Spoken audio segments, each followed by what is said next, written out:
하나님의 완전한 세상은 성경에서 찾아볼 수 있습니다. 또 내가 새 하늘과 새 땅을 보니 처음 하늘과 처음 땅이 없어졌고 바다도 다시 있지 않더라. 또 내가 보매 거룩한 성 새 예루살렘이 하나님께로부터 하늘에서 내려오니 그 예비한 것이 신부가 남편을 위하여 단장한 것 같더라. 새 하늘과 새 땅을 본다고 되어 있는데 이 새 하늘과 새 땅이란 현재 세상과 상대적인 새 하늘과 새 땅입니다. 그것이 하나님이 목적하시는 영원한 천국입니다. 또 내가 새 하늘과 새 땅을 보니 처음 하늘과 처음 땅이 없어졌고 바다도 다시 있지 않더라. 현재 우리가 살고 있는 이 가시적인 세계는 어느 시점에 가면 없어집니다. 이 지구 속에 지열이 있고 용암이 끓고 있는데 차츰차츰 그것이 이 지구를 녹이고 있어 마지막에는 폭발될 것입니다. 태양도 불덩어리인데 그것도 점점 열이 줄어들면서 나중에는 불이 꺼지고 말 텐데 그러면 우리 인간들은 이 지상에 살 수 없습니다. 눈앞에 보이는 이 세계는 유한한 것이지 무한한 것이 될 수 없습니다. 여러분의 육신도 유한한 것입니다. 이 세상은 어느 한계점이 있습니다. 어느 시점에 가면 다 끝나고 마는 것입니다. 하나님의 본래 계획 속에서 현재 이 세상은 하나의 과정에 불과하고 하나님은 영원한 새로운 세계를 목적하신 것입니다. 또 내가 보매 거룩한 성 새 예루살렘이 하나님께로부터 하늘에서 내려오니 그 예비한 것이 신부가 남편을 위하여 단장한 것 같더라. 예루살렘은 이스라엘의 수도입니다. 그렇지만 여기서 예루살렘은 영원한 천국의 비유이고 그림자입니다.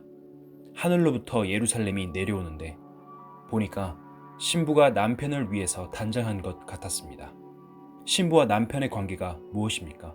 사랑의 관계입니다. 옷 잘 입었다고 신부가 되는 것은 아니지 않습니까?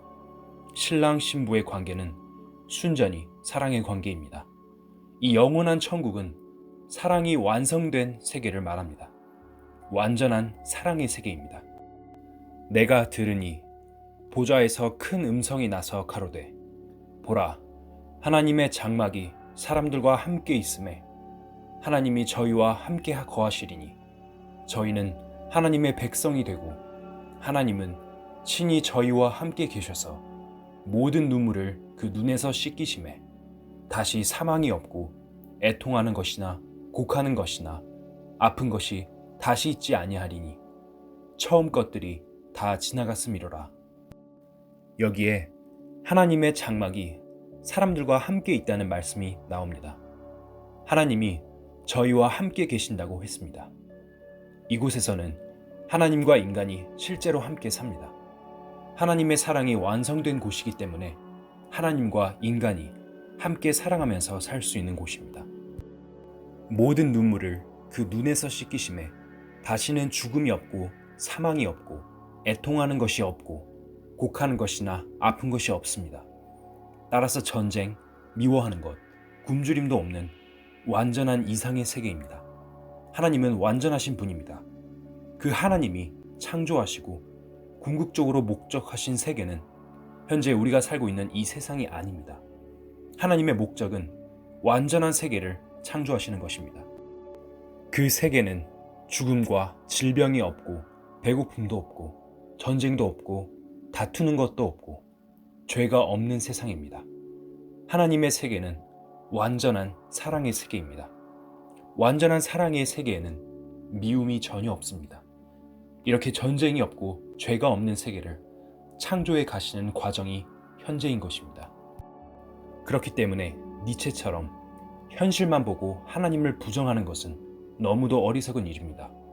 사람이 작은 생각을 가지고 무한한 하나님의 생각을 이리 평가하고 저리 평가하고 자기 멋대로 하나님을 욕하고 부정하는 그런 바보스러운 일이 어디 있겠습니까?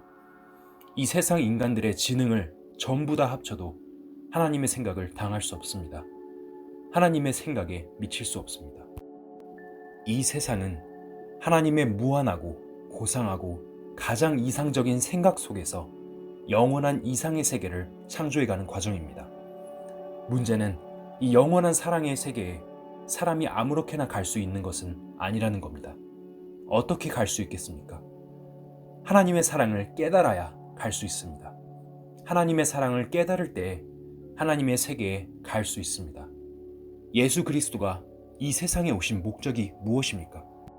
요한복음 3장 16절에서 하나님이 세상을 이처럼 사랑하사 독생자를 주셨으니 이는 저를 믿는 자마다 멸망치 않고 영생을 얻게 하려 하심이니라 라고 했습니다. 예수 그리스도는 바로 하나님의 사랑 자체입니다.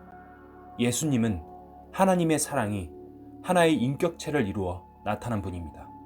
그래서 죽음으로써 하나님의 사랑을 나타내신 분입니다. 예수께서 십자가에 돌아가시고 부활하셨는데 그 사실 속에 하나님의 사랑을 깨달을 수 있는 진리가 있습니다. 이 세상에는 많은 사람이 살고 있습니다. 그 중에서 하나님의 사랑의 진리를 깨달은 사람은 영원한 세계에 갈 준비가 된 것입니다. 그것이 현재 우리가 살고 있는 이 세상 역사의 의미입니다. 여기서 우리는 인간 역사의 의미를 한번 깊이 생각해 보아야 합니다. 사람들은 자기가 왜 사는지 아무리 따져봐도 모릅니다. 내가 태어나고 싶어 태어난 것이 아니고 부모에 의해 태어난 것입니다. 부모에 의해서 태어났는데 내가 왜 살까? 살다 죽을 건데. 아무리 생각해봐도 삶의 의미를 못 찾습니다. 성경은 하나님께서 우리 인간들에게 주신 축복의 약속들이 담겨 있습니다. 그러나 인간이 읽어서 그 뜻을 알 수 없다면 그 자체가 모순입니다. 성경은 어려운 책이 아닙니다. 누구나 알아들을 수 있는 쉬운 말로 기록되어 있습니다. 정말 성경이 전하는 내용을 알기 원하는 사람이라면 성령님은 그 사람을 성경 속으로 안내하여 깨닫게 해주십니다. 성경은 사실이다. 온라인 강연회에 초대합니다. 댓글에 초대 링크를 달아두었습니다.